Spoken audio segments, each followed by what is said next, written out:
In this episode of Craft Revue Vintage Kitchen, I'm taking an in-depth look at a gadget called Tony's push-button cherry pitter. First, a little history. This push-button cherry pitter design was originally invented by Otto Krasberg in 1938. He was an experienced tool and die maker who was part of R. Krasberg & Sons manufacturing company, Krasco for short. So the oldest versions of this push-button cherry pitter are labeled as Krasco cherry pitters. They were originally manufactured in Chicago by Krasco and sold at the Schlise orchard in Door County, Wisconsin. In the 1950s, the Schlise orchard sold the pitters to customers who came to pick their own fruit. Customers could receive a free cherry pitter if they picked and purchased over $10 worth of cherries, which today would be around $110 worth of cherries. Mark Schlise passed away in the 90s. His son Tony Schlise and Tony's wife Rita took over sales of the cherry pitter. It was renamed Tony's push-button cherry pitter, introduced to a much broader market beyond the cherry orchard, and is still manufactured and sold today.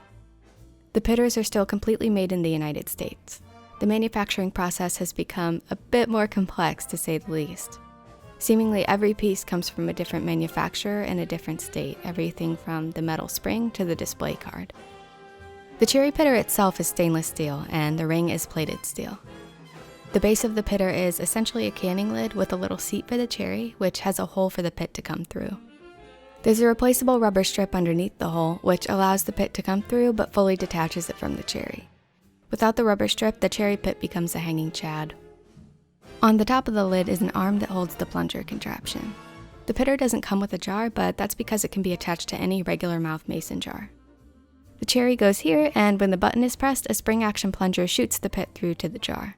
So the jar functions as a waste reservoir for the pits, and the pitless cherries left up top. The pitted cherries are mostly intact, just with a hole through the middle. And sometimes there's a little flap of fruit left on the bottom too. If you're enjoying this video and have a second to hit the like button, I'd really appreciate it. The pitter works best when the cherry has no stem and is placed right side up into the remover. Because cherries are all slightly different, there's no cherry pitter that works perfectly, especially one that keeps the fruit intact like this one. But I want to see how this one does, so to test the accuracy, I pitted this batch of 50 cherries, which took 3 minutes and 45 seconds. I missed 7 of the pits, which is an 86% accuracy rate, so not perfect, but it's good for how easy to use the pitter is. Pitting problems usually happen with extra soft cherries, and it's pretty obvious when the pit hasn't come out. It usually pops out of the side like this. I didn't have any olives with pits available to use today, but leave a comment if you'd like me to make a video about how it does with olives. To clean, remove the rubber strip, separate the lid from the ring, and wash everything in warm, soapy water. Make sure all the parts are thoroughly dry before putting it away, because even stainless steel can rust when stored improperly. If keeping the cherry pitter out in the open in your cabinet will make things awkward, or you don't want it to get dusty, you can put it into a wide-mouth pint jar for storage. There are a lot of strengths with this cherry pitter. The stones are consistently removed and neatly caught in the jar, the fruit stays in one piece, and aside from the replaceable rubber strip, it's entirely stainless steel, so it'll last a really long time. As far as the drawbacks go, as with many cherry pit removers, juice can spray from the cherries when the pits are being removed, so it's best to wear an apron and work on an old towel or cleanable surface. Another downside is that the rubber strip will eventually begin to break down, as rubber does, and needs to be replaced periodically.